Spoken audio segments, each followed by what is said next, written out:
आपने ये तो सुना होगा ही कि मंदिर को बदलकर मस्जिद बना दिया। आरोप यह है कि शिव मंदिर वहाँ भी शिव मंदिर को तोड़ करके जामा मस्जिद भोपाल में भी बना दी गई। या फिर बौद्ध विहार को बदलकर मंदिर बना दिया। हमारे मंदिर तोड़े गए, उन पर मस्जिदें बना दी गईं। या फिर जैन मंदिर को बदलकर शैव मंदिर बना दिया।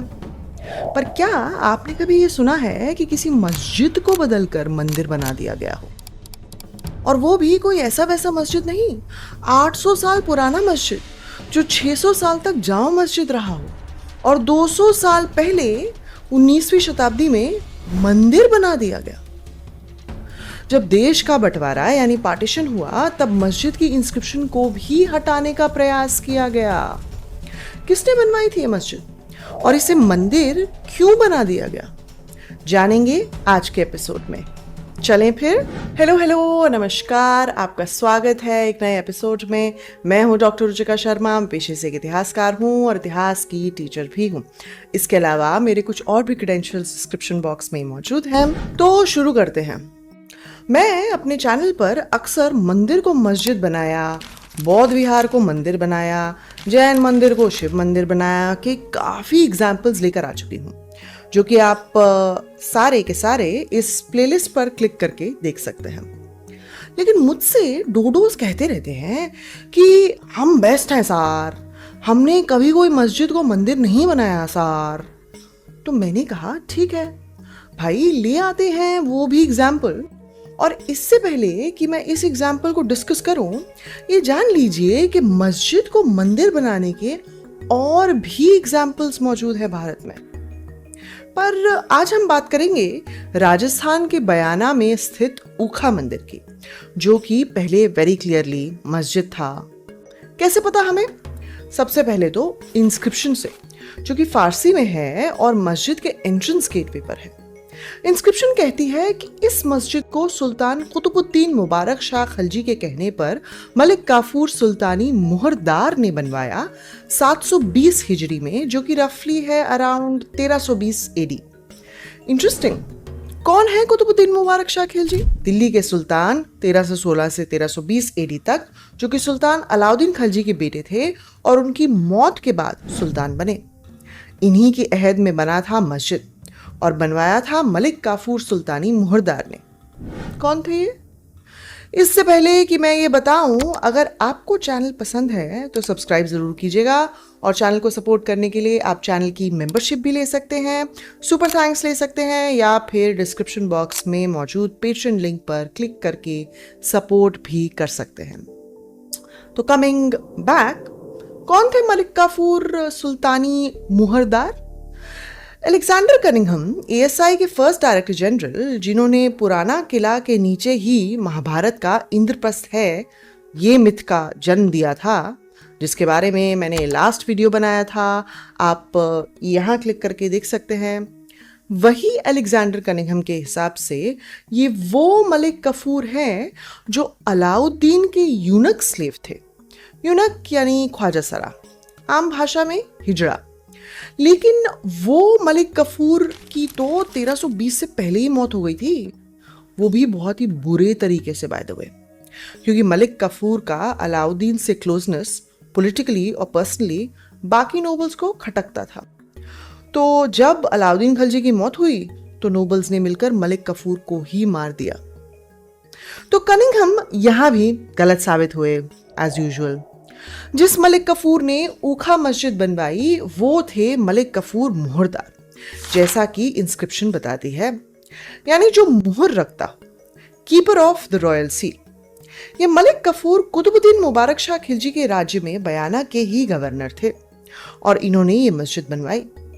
इस मस्जिद के eye witness by the way Ibn Battuta भी थे, फेमस मोरक्कन ट्रैवलर जो दिल्ली सुल्तान मोहम्मद तुगलक के समय में इंडिया आए थे और अपनी किताब रिहला में बताते हैं कि वो 1343 एडी में बयाना गए और उन्होंने यूं लिखा कि बयाना का जामा मस्जिद काफ़ी इम्प्रेसिव है और इसकी दरो दीवार पत्थर की बनी है। ये ऊखा मस्जिद ही था और बतूता के आने से 23 साल पहले ही बना था। ये बात कि ऊखा मस्जिद जिसे फिर मंदिर बना दिया गया पहले मस्जिद था, हमें उसके आर्किटेक्चर से भी पता चलती है, जो कि 1320 एडी से भी काफी साल पुराना है। जी हाँ, ऊखा मस्जिद सबसे पहले 12वीं शताब्दी में बना था। अलेक्जेंडर कनिंघम अपनी 1882-1883 एएसआई रिपोर्ट में बताते हैं कि ऊखा मस्जिद की 2 बिल्डिंग्स हैं, एक जो पहले बनी थी और दूसरी उसकी एक्सटेंशन, जो कि इंस्क्रिप्शन के हिसाब से 1320 एडी में बनी थी। ये बात हमें मेहरदाद शुकोही की रिसर्च से पता चलती है, जो कि एक बेहतरीन आर्किटेक्चरल हिस्टोरियन है। वो अपनी किताब जो बयाना पर है उसमें बताते हैं कि ये मस्जिद बहाउद्दीन तुगरिल ने सबसे पहले बनवाया। तुगरिल मोहम्मद गौरी के बंदगान में से एक थे। बंदगान मिलिट्री स्लेव्स, जैसे कि कुतुबुद्दीन ऐबक भी थे मोहम्मद गौरी के मिलिट्री स्लेव।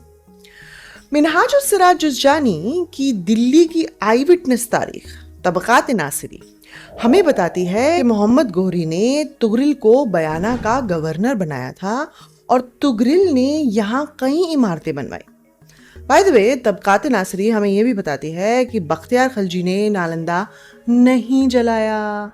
मैंने इस पे एक काफ़ी डिटेल वीडियो बनाया था, आप यहाँ क्लिक करके देख सकते हैं। ऑलराइट, मुद्दे पे वापस आते हैं। तो तुगरिल की कई इमारतों में से एक थी ये इमारत ऊखा मस्जिद। पर हम इतने दावे के साथ ही कैसे कह सकते हैं कि ये मस्जिद सबसे पहले 12वीं शताब्दी में ही बनी थी? उसके आर्किटेक्चर से ऑफ कोर्स, जहां कॉर्बलिंग का भरपूर यूज हुआ है।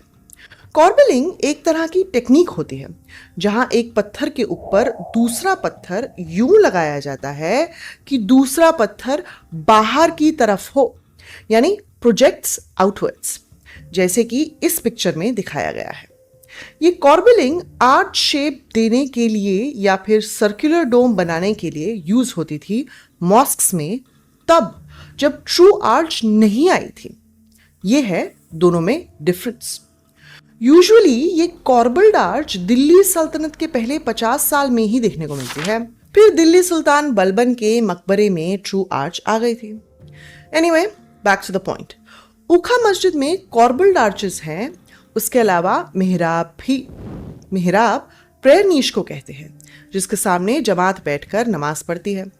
ये इंडिया में हर मस्जिद की वेस्ट वॉल में बनी होती है, क्योंकि मक्का इंडिया के वेस्ट में है और नमाज मक्का की तरफ रुख करके किया जाता है।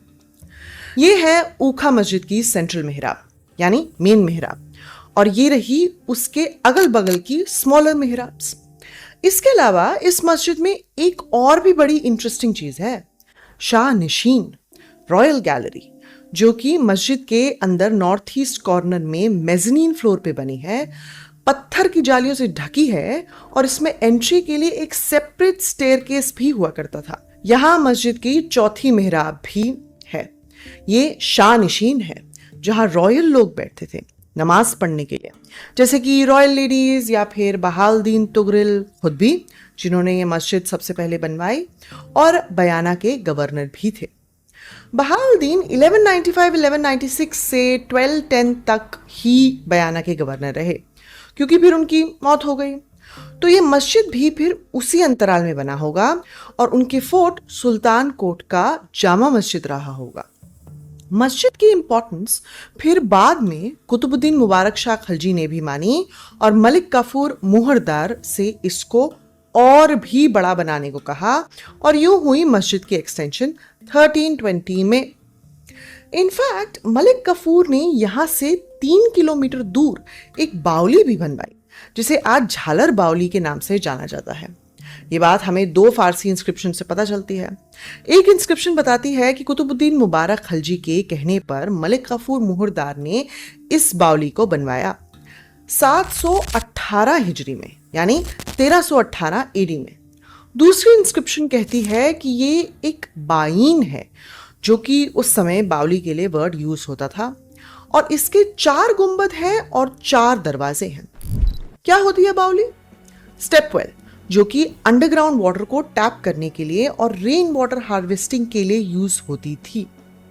स्टेपवेल एक डीप तालाब जहां तक पहुंचने के लिए सीढ़ी हो। तो ऊखा मस्जिद के बगल में बावली भी है और उसे 12वीं शताब्दी में पहले बनाया गया, फिर 1320 में एक्सटेंड किया गया और 12वीं शताब्दी से लेकर इब्न बतूता के आने तक यानी 1343 तक बयाना का जामा मस्जिद रहा। उसके बाद और इसे मंदिर कब बनाया गया, इसके बाद की कहानी हमें इसके बगल में बने मीनार से पता चलती है। इस मीनार को ऊखा मीनार कहा जाता है क्योंकि ये ऊखा मस्जिद के बगल में है। मीनार 41 फीट लंबा है और अनफिनिश्ड है। मीनार के एंट्रेंस पे कई कुरानिक इंस्क्रिप्शंस हैं और एक फारसी इंस्क्रिप्शन भी जो हमें ये बताती है कि इस मीनार को इब्राहिम लोदी की अहद में 1590-1520 एडी में निज़ाम खान ने बनाया था, जिनका टाइटल लिखा है मसनदे आली यानी हाई ऑनर वाला। ये टाइटल लोदी डायनेस्टी के पहले सुल्तान बहलोल लोदी अपने नोबल्स को दिया करते थे और तब से बाकी लोदी सुल्तान्स भी। तो निज़ाम खां इब्राहिम लोदी के नोबल थे और उन्होंने ये मीनार बनवाई ताकि मस्जिद में आज़ान के लिए मुअज्जिन इस मीनार का इस्तेमाल कर सके। तो इसका मतलब 16वीं शताब्दी तक भी ये 12वीं शताब्दी में बना ऊखा मस्जिद एक इम्पॉर्टेंट जामा मस्जिद थी बयाना की। तभी तो इसके बगल में शाही मीनार बनवाया गया। जाहिर है फिर कि ऊखा मस्जिद को ऊखा मंदिर 16वीं शताब्दी के बाद ही बनाया गया। अलेक्जेंडर कनिंघम अपनी रिपोर्ट में बताते हैं कि इसे भरतपुर के 19वीं शताब्दी के राजा ने मंदिर में तब्दील किया। कनिंघम की 1882-1883 की रिपोर्ट से पहले ही ये मंदिर में तब्दील हो गया था। बाय द वे, मंदिर में तब्दीली के लिए पहले तो ये लोब्ड आर्चेस बनाई गई, जैसे कि आप अपनी स्क्रीन पर देख सकते हैं। फिर प्रेयर हॉल के नीचे प्लेटफॉर्म्स बनाए गए, लेकिन बाकी मस्जिद को जस का तस रखा गया है। इंटरेस्टिंगली कनिंघम ये भी कहते हैं कि इस मस्जिद को मंदिर बनाना सही था क्योंकि ये पहले ही मंदिर के रिमेन से बना है। ऊखा मस्जिद के फर्स्ट स्ट्रक्चर जो 12th सेंचुरी में बहालदीन तुगरिल ने बनवाया वो आर्किटेक्चरल रीयूज से बना था, यानी पुरानी इमारतों के अवशेष से। ऐसे स्ट्रक्चर्स दिल्ली सुल्तानों के पहले 70 साल में ही बनते थे क्योंकि उस समय resources, technical know how, time वगैरह की कमी थी।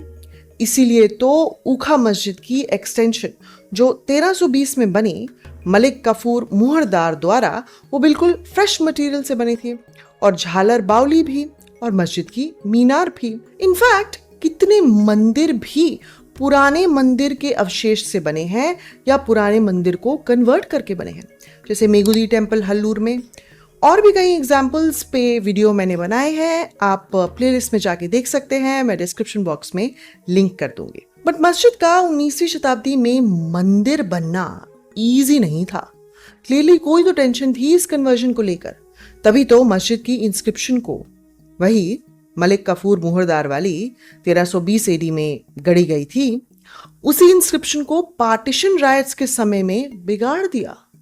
ये इंस्क्रिप्शन इसीलिए इन पार्ट मिसिंग है और पढ़ने में आसान नहीं, जैसा कि आप अभी अपनी स्क्रीन पर देख सकते हैं।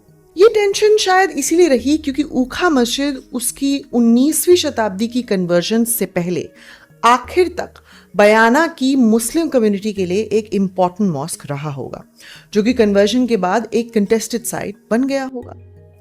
क्वेश्चन फिर ये पूछना लाजमी हो जाता है कि क्या टूटे मंदिरों के अवशेष से मस्जिद बनाना गलत है या फिर जीता जागता मस्जिद जहां नमाज होती हो उसका कन्वर्जन इनटू मंदिर गलत है।